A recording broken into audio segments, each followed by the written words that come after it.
সুপ্রিয় শিক্ষার্থীরা, সকলকে স্বাগত জানাচ্ছি আমার ঘরে আমার স্কুলে নবম দশম শ্রেণীর রসায়ন বিষয়ের অষ্টম অধ্যায় রসায়ন ও শক্তি বিষয়ের উপরে দ্বিতীয় ক্লাসে আমি এস.এম. আব্দুল্লাহ আল ফাতিম। আজকে আমরা ক্লাসের শুরুতে একটু জেনে নেওয়ার চেষ্টা করব যে আজকে ক্লাস থেকে আমরা কি কি শিখতে পারবো।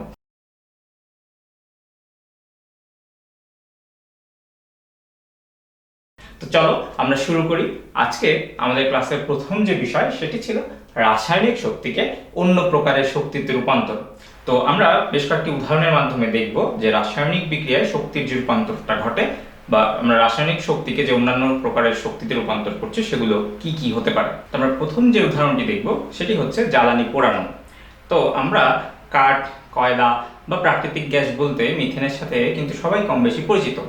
এখন এগুলোকে যদি পোড়ানো হয় বা আমরা যদি জ্বালানি পোড়ানোর যে কথাটা বললাম, পোড়ানো মানে কি, দহনকে আমরা আসলে কি জানি, আমরা জানি বাতাসের অক্সিজেনের সাথে বিক্রিয়া ঘটানো। তাহলে আমরা যদি প্রাকৃতিক গ্যাসের যে প্রধান উপাদান মিথেন, এই মিথেনের সাথে অক্সিজেনের বিক্রিয়াটি যদি দেখি তাহলে দেখব যেখানে কিন্তু উৎপন্ন হচ্ছে কার্বন ডাই অক্সাইড এবং কি জলীয় বাষ্প। শুধু কি তাই, এই বিক্রিয়ায় কিন্তু আরো উৎপন্ন হচ্ছে আলো এবং তাপ। সুতরাং আমরা দেখলাম এই যে রাসায়নিক যে শক্তিকে আমরা তাপ বা আলোক শক্তিতে রূপান্তর করলাম, এগুলো কোথা থেকে আসে? এগুলো কিন্তু এই পদার্থের মধ্যেই কিন্তু নির্দিষ্ট পরিমাণ কি থাকে, রাসায়নিক শক্তি থাকে, যেগুলো কিন্তু রূপান্তরিত হয়ে কি হচ্ছে, তাপ শক্তি বা আলোক শক্তিতে রূপান্তরিত হচ্ছে। আমরা যদি আরেকটি উদাহরণ দেখি, আমরা সকলেই কিন্তু কম বেশি আতশবাজির সাথে পরিচিত। তো এই যে আতশবাজি বিভিন্ন উৎসব বা আনন্দঘন পরিবেশে বা মুহূর্তে আমরা অনেক সময় কিন্তু এগুলো ব্যবহার করে থাকি। তবে আমরা সবসময় সতর্ক থাকব, কারণ এই আতশবাজিতে আমার রাসায়নিক শক্তিগুলো কিন্তু 3 রকম শক্তিতে রূপান্তরিত হতে পারে। আমরা জানবো সেগুলো হচ্ছে আলোক শক্তি, শব্দ শক্তি এবং যান্ত্রিক শক্তি। এখন বিপদ কিন্তু তখনই ঘটে যখন এই যান্ত্রিক শক্তিতে রূপান্তর নেয়, অর্থাৎ যান্ত্রিক শক্তি বলতে কিন্তু আমরা এখানে গতি শক্তি বোঝাচ্ছি। তোমরা নিশ্চয়ই বুঝতে পারছো যে আতশবাজির সাথে গতি শক্তির সম্পর্কটা কিভাবে হলো। মনে রাখবো যে আতশবাজির মধ্যে যে রাসায়নিক উপাদান থাকে, সেই রাসায়নিক উপাদানগুলো কিন্তু বিক্রিয়া করে এবং ফলশ্রুতিতে আমরা কি পাই, আমরা শক্তির রূপান্তর দেখতে পাই এই 3টি রূপে। কি কি?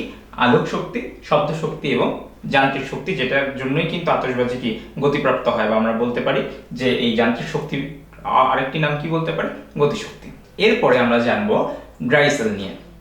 ড্রাই সেল খুবই মজার জিনিস এবং আমাদের পরবর্তীতে আমরা এটা নিয়ে আরো বিস্তারিত আলোচনা করব। আমরা কিছু জিনিস একটু মনে রাখবো। আমরা কিন্তু এই ড্রাই সেল এর সাথে সবাই পরিচিত, আমরা সবাই কম বেশি কিন্তু ব্যাটারি দেখেছি। এই ব্যাটারিকেই কিন্তু আমরা বলি ড্রাই সেল, অর্থাৎ ড্রাই সেলের যে মূলনীতি আর ব্যাটারির যে গঠন কাঠামো বা মূলনীতি সেটা কিন্তু একই। এখন এই যে ড্রাই সেল বা ব্যাটারির কথা বললাম, ব্যাটারি কোন ব্যাটারির কথা আমরা বলছি? আমরা তো অনেক ধরনের ব্যাটারি দেখেছি। আমরা এটাও জানি যে আমরা যে ল্যাপটপ ব্যবহার করি, ল্যাপটপেও তো ব্যাটারি থাকে। কিন্তু না, আমরা ড্রাই সেল বলতে যে ব্যাটারি বলছি সেটি হচ্ছে যে আমরা যে পেন্সিল ব্যাটারি ইউজ করি, যেমন আমরা টিভি রিমোটের বেলায় যে পেন্সিল ব্যাটারি ব্যবহার করি। আবার আমরা যারা ল্যাপটপের সাথে তারহীন যে মাউস ব্যবহার করি, সেগুলোতে আমরা যে পেন্সিল ব্যাটারি ব্যবহার করি, সেই পেন্সিল ব্যাটারিগুলোই কিন্তু এই ড্রাই সেল। আমরা এই ছবিটির দিকে তাকালেই কিন্তু বুঝতে পারবো যে এখানে আমরা অ্যানোড হিসেবে ব্যবহার করেছি জিঙ্ক ধাতুকে, এবং আমরা গ্রাফাইট ধাতুর যে রড বা যে দ্বন্দ্ব তাকে আমরা ব্যবহার করেছি ক্যাথোড হিসেবে। আমরা মনে রাখবো অ্যানোডে জারণ ঘটে এবং ক্যাথোডে বিজারণ ঘটে। আমরা জারণ বিজারণ সম্পর্কেও কিন্তু সবাই কম বেশি পরিচিত। জারণ মানে হচ্ছে কি ইলেকট্রন ছাড়ন, মানে ইলেকট্রন ছেড়ে দেয়, আর বিজারণ মানে কি ইলেকট্রন গ্রহণ। সুতরাং আমরা মনে রাখবো যেখানে ক্যাথোডকে গ্রাফাইট, যাকে আমরা বলি কার্বনের একটা রূপভেদ, এবং জিঙ্ক কি হিসেবে কাজ করছে, অ্যানোড হিসেবে। এবং এখানে আমরা দেখব যে রাসায়নিক শক্তি কিন্তু কি হয় বলতো, একটু বুদ্ধি করে বলতো। আমরা দেখব যে রাসায়নিক শক্তি কিন্তু কি বিদ্যুৎ শক্তিতে রূপান্তর হচ্ছে। আমরা এবার আরেকটি উদাহরণ দেখব, সেটা হচ্ছে ড্যানিয়েল সেল। এখন এই ড্যানিয়েল সেলের উদাহরণ যদি আমরা দেখি তাহলে দেখব যে আমরা জিঙ্ক সালফেটের দ্রবণে ব্যবহার করেছি জিঙ্ক ধাতুর দণ্ড, এবং কপার সালফেটের জলীয় দ্রবণে আমরা ব্যবহার করেছি কপার ধাতুর দণ্ড। এগুলোকে আমরা কি করেছি, আমরা যুক্ত করেছি একটি সুইচের মাধ্যমে। এখানে আমার বর্তনীটা সম্পূর্ণ হবে যখন আমরা এখানে একটি লবণ সেতু ব্যবহার করব। এই লবণ সেতুর কাজ কি? এই লবণ সেতুর কাজ হচ্ছে তারা অ্যানায়নগুলোকে অ্যানোডে এবং ক্যাটায়নগুলোকে ক্যাথোডে স্থানান্তর করে। আমরা কিন্তু পড়ে এসেছি যে বিচরণক্ষম ধনাত্মক আয়ন বা ঋণাত্মক আয়ন বা বিচ্ছিন্ন ধনাত্মক আয়ন বা ঋণাত্মক আয়নকে বিদ্যুৎ পরিবহনের জন্য দায়ী। এই যে বিচরণক্ষম মানে কি, যারা মুভমেন্ট করতে পারে, যারা বিচরণ করতে পারে। সুতরাং এই সল্ট ব্রিজের মাধ্যমে কি হয় আমি বললাম, আয়নগুলো কি চলাচল করতে পারে, পারে। সুতরাং যখন আমি লবণ সেতু সংযোগ করব তখনই কি আমার বর্তনী পূর্ণ হবে, বিদ্যুৎ উৎপন্ন হবে, এর মানে কি আমার বাল্ব জ্বলে উঠবে। সুতরাং আমরা এখানে মনে রাখবো যে এই যে জিঙ্ক ধাতুর দণ্ড সে কিন্তু অ্যানোড হিসেবে কাজ করছে এবং কপার ধাতুর যে দণ্ড সে কিন্তু ক্যাথোড হিসেবে কাজ করছে। আমরা মনে রাখবো অ্যানোডে ঘটে জারণ, এর মানে কি, জারণ মানে ছাড়ন, কি ছাড়বে, ইলেকট্রন। সুতরাং জিঙ্ক ধাতু ইলেকট্রন ছেড়ে দিবে। জিঙ্ক ধাতু কয়টি ইলেকট্রন ছাড়বে, আমরা মনে রাখবো জিঙ্ক ধাতু তার বাইরের শক্তি স্তর থেকে 2টি ইলেকট্রন ছেড়ে দিবে। কেন ছেড়ে দিবে আমরা কিন্তু এটা ইতোমধ্যেই জেনে এসেছি। তো জিঙ্ক ধাতু তার 2টি ইলেকট্রন যদি ছেড়ে দেয় তাহলে সে পরিণত হবে জিঙ্ক আয়নে। এটাই হচ্ছে আমার অ্যানোডের বিক্রিয়া। অ্যানোড কি করছে, আমার ক্যাটায়ন তৈরি করছে। এই ক্যাটায়নগুলো কোথায় যাবে বলতো, ক্যাটায়নগুলো যাবে ক্যাথোডে। আবার আমরা কপার সালফেটের যে জলীয় দ্রবণ দেখছি সেখানে আমার কি ঘটনা ঘটবে, আমরা বলেছি যে ক্যাথোডে ঘটে বিজারণ। একটু বুদ্ধি করে বলো, জারণ মানে যদি হয় ইলেকট্রন ছাড়ন, তাহলে বিজারণ মানে কি, ইলেকট্রন গ্রহণ। খুবই সহজ। সুতরাং কপার কি করবে, এই যে 2টি ইলেকট্রন যে জিঙ্ক ছেড়ে দিল, কপার আয়ন গ্রহণ করবে। কপার সালফেটের জলীয় দ্রবণে যে কপার আয়নগুলো আছে সেই কপার আয়ন কিন্তু এই দুটো ইলেকট্রন গ্রহণ করে কি হবে, কপার ধাতুতে পরিণত হবে। মানে আমার অ্যানোড ক্রমশ কি ক্ষয় হচ্ছে, কারণ জিঙ্ক তো ইলেকট্রন ছেড়ে দিচ্ছে। আমার অ্যানোড হচ্ছে জিঙ্ক ধাতুর দণ্ড, সে যদি ইলেকট্রন ক্রমশ ছেড়ে দেয় তাহলে সে কি হয়ে যাচ্ছে, ক্ষয়প্রাপ্ত হচ্ছে। আবার যেহেতু কপার আয়ন ক্রমশ ইলেকট্রন গ্রহণ করে কপার ধাতুতে পরিণত হচ্ছে, এর মানে আমার ক্যাথোডটা কি হচ্ছে, ক্রমশ পুরু হচ্ছে, পুরুত্ব তার পুরুত্ব বাড়ছে। তাহলে একটু বুদ্ধি করে বলো যে এই যে বাতি জ্বলে উঠলো তাহলে কি বুঝতে পারছি, এখানে নিশ্চয়ই রাসায়নিক শক্তি বিদ্যুৎ শক্তিতে রূপান্তরিত হয়েছে। সুতরাং এভাবে আমরা দেখলাম যে আমরা কিভাবে রাসায়নিক শক্তিকে অন্য বিভিন্ন প্রকারের শক্তিতে রূপান্তর করতে পারি এবং সেগুলো আমাদের জীবনে কিভাবে প্রভাব রাখে। এই পর্যায়ে আমরা আলোচনা করব রাসায়নিক শক্তি এবং এই রাসায়নিক শক্তি থেকে পাওয়া বিভিন্ন প্রকার শক্তির ব্যবহার। তো আমরা একটু সবাই চিন্তা করি যে আমরা তো সবাই প্রত্যেকের বাসায় যে রান্না হয় সেই রান্নাগুলো আমরা কি দিয়ে করি, আমরা অনেকেই কাঠ পুড়িয়ে বা প্রাকৃতিক গ্যাস ব্যবহার করে কিন্তু প্রতিদিনের রান্নার কাজগুলো করি। এই যে কাঠের কথা যে বললাম, এই কাঠ পোড়ালে যে তাপ উৎপন্ন হয় সেই তাপ দিয়ে কিন্তু আমরা দেখবো সচরাচর যে মাটির পাত্রগুলো তৈরি করা হয় তাপ প্রয়োগের মাধ্যমে। এখন এই তাপটা আমরা দিই কিভাবে, এই যে কাঠ পুড়িয়ে। আবার আমরা অনেকেই কিন্তু ইট ভাটার সাথে পরিচিত, কম বেশি আমরা সবাই দেখি যে বড় বড় ইট ভাটা, সেখান থেকে অনেক ধোঁয়া নির্গত হচ্ছে, পরিবেশের জন্য ক্ষতিকর অবশ্যই। এখন এই ইট ভাটাতেও কিন্তু আমরা দেখবো যে এই যে কাঠ পুড়ায় যে তাপ উৎপন্ন হচ্ছে সেই তাপ দিয়ে কিন্তু আমরা দেখবো যে ইট বানানোর জন্য কিন্তু সেই তাপের ব্যবহার হচ্ছে। আমরা দেখবো যে ইট ভাটায় অনেক সময় যে ইট পোড়ানো হয়, তো সেখানেও কিন্তু আমরা এভাবে কাঠের ব্যবহার দেখি যে কাঠ পোড়াই, সেখান থেকে তাপ শক্তি আসে, সেই তাপ শক্তিকে কাজে লাগিয়ে কিন্তু আমরা কি করি, ইট ভাটায় কিন্তু ইট তৈরির কাজে ব্যবহার করি। আমরা কয়েকটি নাম দেখব, কয়লা, পেট্রোলিয়াম এবং প্রাকৃতিক গ্যাস। এগুলোকে আমরা খনিজ জ্বালানি বলতে পারি এবং এই খনিজ জ্বালানিগুলোকে আমরা কিন্তু তাপ ইঞ্জিনে ব্যবহার করি। কেন, আমরা তাপ ইঞ্জিনে যখন এই খনিজ জ্বালানিকে ব্যবহার করব তখন ইঞ্জিনের দহন চেম্বারে আমার এই জ্বালানিকে আমরা পুড়িয়ে যে তাপ শক্তি পাই সেই তাপ শক্তিকেই কিন্তু আমরা যান্ত্রিক শক্তি বা গতিশক্তিতে রূপান্তরিত করে আমরা মোটর গাড়ি, বিমান, রেলগাড়ি চালানো হয় ইত্যাদি ইত্যাদি যা যা আছে কি করি, আমরা তাপ শক্তিকে যান্ত্রিক শক্তিতে রূপান্তরিত করি। আচ্ছা, এবার আমরা যদি আরেকটি উদাহরণ দেখি, আমাদের খুবই পরিচিত একটি উদাহরণ, সেটি হচ্ছে সালোক সংশ্লেষণ। আমরা দেখব যে সূর্যালোকের উপস্থিতিতে আমরা সবাই জানি যে সবুজ উদ্ভিদের পাতায় কি থাকে, ক্লোরোফিল থাকে। তাহলে সূর্যালোকের উপস্থিতিতে এবং এই ক্লোরোফিল যেটা করে যে উদ্ভিদ মাটি থেকে, উদ্ভিদ কি করে, মূল দিয়ে শোষিত যে পানি তার সাথে উদ্ভিদ বাতাসের থেকে যে শোষিত কার্বন ডাই অক্সাইড তারা পরস্পরের সাথে বিক্রিয়া করে উৎপন্ন করে কি, গ্লুকোজ। এবং একই সাথে এখানে উৎপন্ন হয় কি, আমরা দেখতে পাবো বিক্রিয়ার দিকে তাকালে যে অক্সিজেন, যেটা জীবন ধারণের জন্য অপরিহার্য উপাদান। এই অক্সিজেনের পাশে আমি তীর চিহ্ন লিখেছি, মানে কি, অক্সিজেন গ্যাস। এই গ্যাসটি কিন্তু উদ্ভিদ কি করে দেয়, রিলিজ করে দেয়, মানে অক্সিজেন ছেড়ে দেয়। এখন এই অক্সিজেন এর সাথে কিন্তু আরো উৎপন্ন হচ্ছে পানি। তো এবং আমরা সবাই জানি, আমরা জীববিজ্ঞানে হয়তো সবাই এই বিক্রিয়াটির সাথে পরিচিত, আমরা জানি এখান থেকে কিন্তু শক্তিও উৎপন্ন হয়। এবং আমরা এখানে আরেকটি জিনিস মনে রাখবো, সেটি হচ্ছে এখানে আমার যে শর্করা উৎপন্ন হচ্ছে, উদ্ভিদ যে সূর্যালোকটা গ্রহণ করে সেই সূর্যালোক কিন্তু রাসায়নিক শক্তি হিসেবে এই শর্করার মধ্যে থেকে যায়। আবার আমরা মনে রাখবো যে উদ্ভিদ ও প্রাণীদেহে কিন্তু কিছু প্রোটিন বা চর্বি জাতীয় পদার্থ তৈরি হয় এবং মানুষ ও অন্যান্য প্রাণীকুল কিন্তু খাদ্য হিসেবে এদের গ্রহণ করে। এখন এই যে আমি বললাম যে উদ্ভিদ ও প্রাণীদেহে বিভিন্ন প্রোটিন বা চর্বি জাতীয় পদার্থ তৈরি হয়, এগুলোর ভিতরেই কিন্তু রাসায়নিক শক্তি মজুদ থাকে। সুতরাং আমরা এই বিক্রিয়া থেকে দেখলাম যে উদ্ভিদ শর্করা তৈরি করে। আবার আমরা এটাও জানলাম যে উদ্ভিদে কি হয়, উদ্ভিদে প্রোটিন বা চর্বি জাতীয় পদার্থ কি হয়, তৈরি হয়, যেগুলোতে রাসায়নিক শক্তি মজুদ থাকে। আবার এই শর্করার মধ্যেও কিন্তু সূর্যালোক রাসায়নিক শক্তি হিসেবে মজুদ থাকে। সুতরাং আমরা বলতে পারি যে যে উদ্ভিদ বা প্রাণীদেহে যে শর্করা, প্রোটিন বা চর্বি জাতীয় যে পদার্থ থাকে, যেগুলোকে মানুষ বা অন্যান্য প্রাণীকুল খাবার হিসেবে গ্রহণ করে। সুতরাং এই যে উদ্ভিদের মধ্যে বা প্রাণীদেহে যে শর্করা বা প্রোটিন বা চর্বি জাতীয় যে পদার্থ, যেগুলো রাসায়নিক শক্তি হিসেবে মজুদ থাকে, এই রাসায়নিক শক্তিকে কিন্তু আমরা পরবর্তীতে তাপ শক্তি বা অন্য যে কোনো প্রকারের শক্তিতে রূপান্তর করি এবং পরবর্তীতে সেগুলো দিয়েই কিন্তু আমরা কি করি, আমরা বিভিন্ন ধরনের জৈবিক কার্যকলাপ করে থাকি। সুতরাং আমরা বলতে পারি যে যদি আমরা এই রাসায়নিক শক্তির অস্তিত্ব না থাকতো, তাহলে আমাদের প্রাণের অস্তিত্বও কিন্তু হুমকির সম্মুখীন হতো। এবার আমরা জানবো রাসায়নিক শক্তির যথাযথ ব্যবহার নিয়ে। এটি কিন্তু খুবই গুরুত্বপূর্ণ একটি বিষয়, আমাদের খুব ভালোভাবে বুঝতে হবে যে রাসায়নিক শক্তির কেন যথাযথ ব্যবহার করতে হবে। আমরা একটু আগে এই তিনটি উপাদান নিয়ে আলোচনা করে এসেছি। এখন এই কয়লা, পেট্রোলিয়াম বা প্রাকৃতিক গ্যাস, এদেরকে আমরা আরেকটি নামে জানি। সেটি কি? সেটি হচ্ছে জীবাশ্ম জ্বালানি।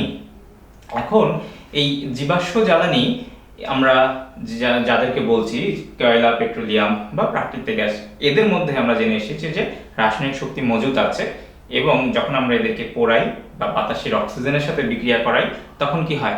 তখন উৎপন্ন হয় তাপ শক্তি, যেটা আমরা আগে জেনে এসেছি যে রাসায়নিক শক্তি কি হয়, বিভিন্ন প্রকার শক্তিতে রূপান্তরিত হয়। তো আমরা এই প্রাকৃতিক শক্তি আমরা এই কয়লা, পেট্রোলিয়াম বা প্রাকৃতিক গ্যাস, যাদেরকে আমরা জীবাশ্ম জ্বালানি বলছি, এদের আমরা যদি যথেচ্ছ ব্যবহার করি, তাহলে আমরা দেখবো একসময় কিন্তু জীবাশ্ম জ্বালানির পরিমাণ কমে আসবে।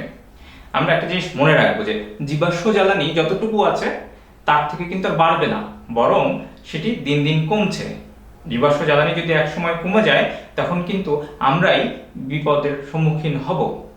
আমরা ইতিমধ্যেই কিন্তু অনেকেই জানি যে আমাদের দেশে কিন্তু প্রাকৃতিক গ্যাসের সন্ধান বা প্রাকৃতিক গ্যাসের মজুদ কমে আসছে। আমরা অনেকেই হয়তো এই খবরটি জানি। এর কারণ কি? এর কারণ হচ্ছে যে এই যে আমরা জীবাশ্ম জ্বালানি, যেটা বললাম যে জীবাশ্ম জ্বালানি যতটুকু আছে তার থেকে কিন্তু আর বাড়ার সুযোগ নাই, বরং আমরা যদি অযত্নে, অবহেলায় অনেক বেশি পরিমাণে ব্যবহার করি, তাহলে কিন্তু জীবাশ্ম জ্বালানির পরিমাণ একসময় একদম কি নিঃশেষ হয়ে যাবে। এখন আমরা তাহলে এখান থেকে দুটো জিনিস মাথায় রাখবো। একটি হচ্ছে যে আমরা জীবাশ্ম জ্বালানির পরিমিত ব্যবহারটা নিশ্চিত করব। আরেকটি ব্যাপার হচ্ছে আমরা যখন জীবাশ্ম জ্বালানি ব্যবহার করব, পরিমিত ব্যবহার তো নিশ্চিত করবই, একই সাথে আমি আমার সারাউন্ডিংস বা আমি আমার পরিবেশকে যেন ক্ষতির মুখোমুখি না করি। কিভাবে? সেটি আমরা জানবো। আমরা দেখব যে প্রাকৃতিক গ্যাস বা কয়লা, এদেরকে যদি আমরা পুড়াই, আমরা যদি একটি সহজ উদাহরণ দেখি, প্রাকৃতিক গ্যাসের যে উপাদান মিথেন, তাকে যখন আমরা বাতাসের অক্সিজেনের সাথে বিক্রিয়া দিলাম, কি উৎপন্ন হলো? Carbon die oxide. ভালো করে মনে রাখতে হবে, কার্বন ডাই অক্সাইড কিন্তু গ্যাস। তাহলে এই কার্বন ডাই অক্সাইড যখন গ্যাস হিসেবে উড়ে যায়, ও কিন্তু ভারী গ্যাস। কার্বন ডাই অক্সাইড কিন্তু ভারী গ্যাস। তাহলে কার্বন ডাই অক্সাইড কি বায়ুমণ্ডলের নিচের দিকে থাকবে? তাহলে বায়ুমণ্ডলে যখন সে নিচের দিকে থাকবে, যখন বৃষ্টি হবে, এই বৃষ্টির যে উপাদান মানে কি পানির সাথে কার্বন ডাই অক্সাইড যখন বিক্রিয়া করবে, তখন সে কার্বনিক অ্যাসিড তৈরি করবে। এই কার্বনিক অ্যাসিড বৃষ্টির পানির সাথে যখন মাটিতে মিশবে, মাটির কিন্তু উর্বরতা কমে যাবে এবং এই অ্যাসিড বৃষ্টি কিন্তু আমাদের পরিবেশের জন্য খুবই ক্ষতিকর। অ্যাসিড বৃষ্টি যদি মাটিতে মিশে কিংবা সেটি যদি গড়িয়ে আবার নদী, নালা, খাল, বিলে যায়, তাহলে কিন্তু আমার মাটি বা পানির গুণাগুণ কিন্তু অনেকাংশেই কি করে? নষ্ট করে দেয়। আমরা যদি ফসলি জমির কথা চিন্তা করি, তাহলে কিন্তু আমার সেই মাটি অনুর্বর করে তোলে। এই অ্যাসিড বৃষ্টি থেকে কিন্তু আমাদের পরিবেশ দিন দিন অনেক ক্ষতির সম্মুখীন হচ্ছে। আমাদেরকে এই জিনিসগুলো মাথায় রাখতে হবে। সুতরাং আমরা বুঝলাম যে জীবাশ্ম জ্বালানিকে যদি আমরা যথেচ্ছ পরিমাণ ব্যবহার না করি, যদি আমরা পরিমিত ব্যবহার করি, তাহলে আমার কার্বন ডাই অক্সাইডের উৎপন্ন হওয়ার পরিমাণটাও কমে আসবে এবং অ্যাসিড বৃষ্টির পরিমাণও কিন্তু কম হবে এবং আমরা দেখব যে আমার পরিবেশও কিন্তু নিরাপদ থাকবে। সুতরাং আমরা মনে রাখবো যে জীবাশ্ম জ্বালানির পরিমিত ব্যবহার যেমন নিশ্চিত করতে হবে এবং একই সাথে এই জীবাশ্ম জ্বালানি যদি আমরা যথেচ্ছ ব্যবহার করি সেটার কি কুফল সেটাও আমাদের জানতে হবে। এবার আমরা আলোচনা করব জ্বালানির বিশুদ্ধতার গুরুত্ব নিয়ে। এখন এই জ্বালানি কেন বিশুদ্ধ হতে হবে সেটা আমাদের কিন্তু মনে রাখতে হবে। আমরা জ্বালানি হিসেবে সচরাচর যে বিষয়গুলো নিয়ে যে উপাদানগুলো নিয়ে কথা বলে আসলাম সেগুলো কি ছিল? আমরা দেখেছি প্রাকৃতিক গ্যাসের কথা, আমরা দেখেছি পেট্রোলিয়াম বা কয়লার কথা। এখন আমরা মনে রাখবো আমরা যদি স্বল্প বায়ুর উপস্থিতিতে কোনো জ্বালানি পোড়াই তাহলে কিন্তু উৎপন্ন হবে কার্বন মনোক্সাইড গ্যাস। এখন এই কার্বন মনোক্সাইডের কিন্তু আরেকটি নাম আছে, নামটি শুনলেই বুঝতে পারবে যে এর প্রভাব কতটা ক্ষতিকর। না, কার্বন মনোক্সাইডকে আমরা নীরব ঘাতক নামে চিনি। কেন নীরব ঘাতক? কারণ এই কার্বন মনোক্সাইডের পরিমাণ যদি পরিবেশে একটি নির্দিষ্ট পর্যায়ে পর্যন্ত থাকে আমরা দেখব যে আমাদের মাথা ব্যথা বা মানসিক অবসাদ বা শারীরিক যে জড়তা এমনকি অচেতন হওয়ার ঘটনাও ঘটে। কিন্তু এর পরিমাণ যদি মাত্রাতিরিক্ত হারে বেড়ে যায় তাহলে কিন্তু আমরা মারাও যেতে পারি। তাই আমরা কার্বন মনোক্সাইডকে বলি কি নীরব ঘাতক। সুতরাং আমরা যখন জ্বালানি পোড়াবো আমাদের কিন্তু এই বিষয়টি মাথায় রাখতে হবে। একই সাথে আমরা যদি বিশুদ্ধ জ্বালানি যদি ব্যবহার না করি বা জ্বালানিকে যদি বিশুদ্ধ করে না নেই তাহলে আমরা দেখব এই যে বিভিন্ন উপাদান প্রাকৃতিক গ্যাস বা পেট্রোলিয়াম বা কয়লা এদের মধ্যে বিভিন্ন ধরনের মৌলের উপাদান থাকে, যেমন সালফার, নাইট্রোজেন, ফসফরাস প্রভৃতি। এখন আমরা যদি জ্বালানি বিশুদ্ধ করে না নিই তাহলে যেটা হয় এই যে উপাদানগুলো সালফার, নাইট্রোজেন বা ফসফরাস তারা কি করে, তারাও কিন্তু বাতাসের অক্সিজেনের সাথে বিক্রিয়া করে। যেমন আমরা যদি দেখি যে সালফার কি করে, সালফার ডাইঅক্সাইড তৈরি করে এবং এই সালফার ডাইঅক্সাইড কিন্তু সেও কি আরো অক্সিজেনের সাথে বিক্রিয়া করে সালফার ট্রাইঅক্সাইড উৎপন্ন করবে। আবার হতে পারে নাইট্রোজেন, সে কি নাইট্রোজেন ডাইঅক্সাইড উৎপন্ন করতে পারে। কার্বন ডাইঅক্সাইড তো আমার পরিবেশে আছেই, কারণ কি আমি যখন জীবাশ্ম জ্বালানি এদেরকে যখন পুড়াচ্ছি তখন তো কার্বন ডাইঅক্সাইড উৎপন্ন হচ্ছেই। এখন আমার সমস্যা কোথায়? সমস্যাটা হচ্ছে এই যে carbon dioxide, sulphur trioxide, nitrogen dioxide এই যে অক্সাইডগুলো এরা কি করে, যখন বৃষ্টি হয় বৃষ্টির পানির সাথে এরা সকলেই কি করে বিক্রিয়া করে ভিন্ন ভিন্ন অ্যাসিড তৈরি করে। ফলে এই যে বৃষ্টি এটাকে আমরা বলি অ্যাসিড বৃষ্টি। এখন এই যে অ্যাসিড বৃষ্টির যে উপাদান এই অ্যাসিডগুলো যখন বৃষ্টির সাথে পানির সাথে যখন মাটিতে পড়ছে তখন মাটিতে অনুর্বর হচ্ছেই। একই সাথে এরা যেটা করে মাটির যে ধাতব উপাদান সেগুলোকেও কি করে, সেগুলো পানিতে বা জলাশয় বা খালে বিলেও কিন্তু প্রবাহিত হয়। ফলে আমার যে জলজ যে উপাদান আছে সেগুলো যেমন মরে যাচ্ছে এবং এটি কিন্তু সার্বিকভাবে আমাদের পরিবেশেও কিন্তু ক্ষতি সাধন হচ্ছে। এরপরে আমরা যে জিনিসটি নিয়ে কথা বলবো সেটি হচ্ছে এই যে আমরা কার্বন মনোক্সাইড সম্পর্কে জানলাম, আমরা নাইট্রোজেনের অক্সাইড নিয়ে কথা বললাম, আবার আমরা প্রাকৃতিক গ্যাসের একটি উপাদান জানি সেটা হচ্ছে মিথেন, সেটিকেও কিন্তু আমরা জ্বালানি হিসেবে ব্যবহার করি। এগুলো কি করে? এগুলো কিন্তু সূর্যালোকের উপস্থিতিতে বিভিন্ন ধরনের রাসায়নিক বিক্রিয়ায় অংশ নেয় এবং বিষাক্ত গ্যাসের ধোঁয়া সৃষ্টি করে, যাকেই কিন্তু আমরা বলি ফটোকেমিক্যাল স্মগ। সুতরাং আমাদেরকে কি করতে হবে, আমাদের এভাবে অক্সাইড উৎপন্ন হওয়া রোধ করতে হবে। তাহলে সারমর্ম কি দাঁড়াচ্ছে, আমরা যখনই জ্বালানি ব্যবহার করব এই জ্বালানি বিশুদ্ধ হতে হবে। এ পর্যায়ে আমরা আলোচনা করব রাসায়নিক শক্তি ব্যবহারের নেতিবাচক প্রভাব নিয়ে। আমরা ইতিমধ্যেই কিন্তু এই ব্যাপারে কিছুটা ধারণা লাভ করেছি। আমরা দেখেছি যে আমরা যে জীবাশ্ম জ্বালানি পোড়াই সেখান থেকে আমার জীবাশ্ম জ্বালানির পরিমাণ কমে যাচ্ছে, একই সাথে কি কার্বন ডাইঅক্সাইড উৎপন্ন হচ্ছে পরিবেশে এবং সেই কার্বন ডাইঅক্সাইড থেকে কিন্তু আবার অ্যাসিড বৃষ্টির ব্যাপার চলে আসছে। তো আমরা যদিও ইদানিংকালে বিভিন্ন ধরনের শক্তি ব্যবহার করছি, যেমন সৌরশক্তি, নিউক্লিয়ার শক্তি, স্রোতের শক্তি ইত্যাদি, তারপরও দৈনন্দিন জীবনে কিন্তু আমরা এখনো পর্যন্ত জীবাশ্ম জ্বালানির পরিমাণের ব্যবহারটাই কিন্তু তুলনামূলক বেশি। এখন এই জীবাশ্ম জ্বালানি পোড়ানোর ফলে কি হয়, কার্বন ডাইঅক্সাইড উৎপন্ন হয়। সেই কার্বন ডাইঅক্সাইডগুলো কি হয়, তারা কিন্তু যেহেতু অপেক্ষাকৃত ভারী গ্যাস তারা বায়ুমণ্ডলে নিচের দিকে থাকে। এখন আমরা সবাই কিন্তু গ্রিন হাউসের সাথে পরিচিত, সবুজ ঘর বা কাচের ঘর।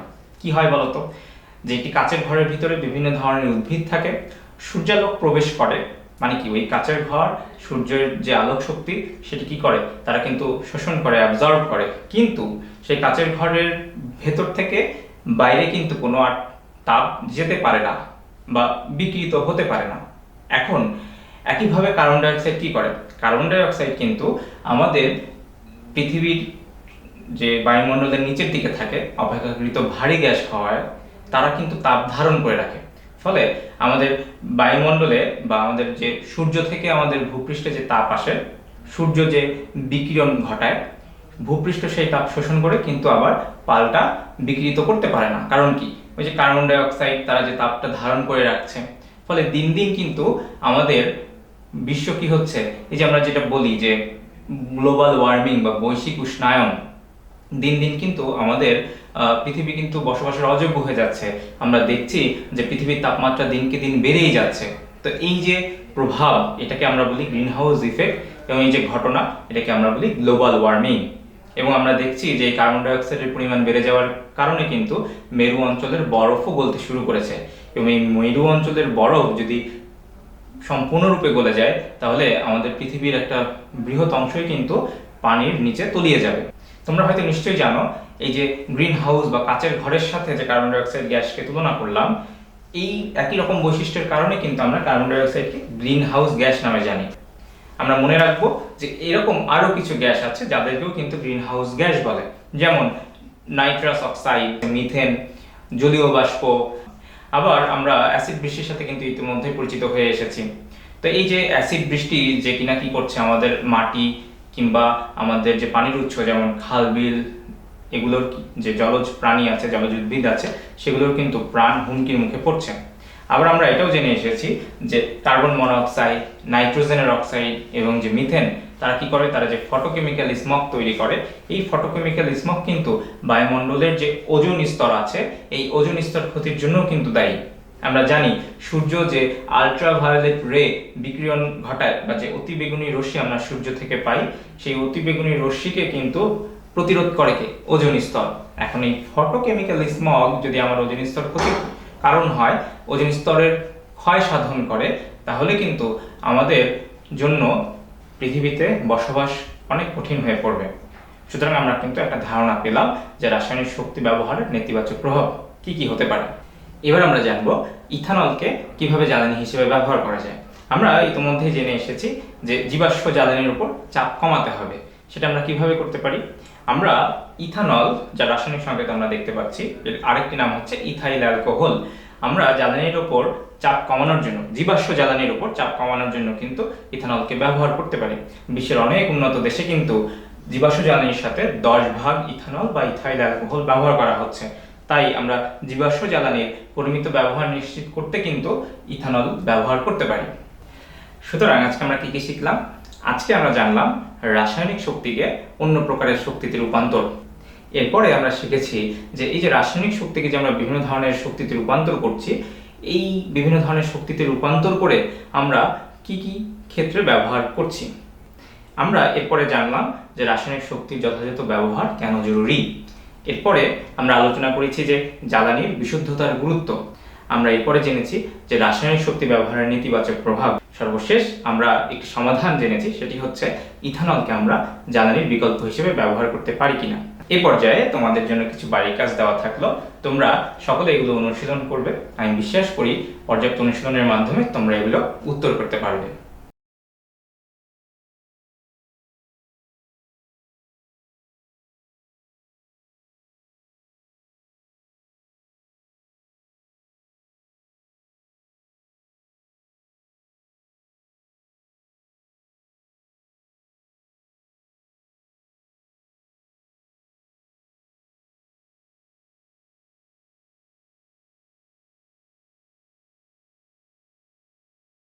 তোমরা সকলে সুস্থ থাকো, নিরাপদে থাকো, সরকারি নির্দেশনা মেনে ঘরে থাকো।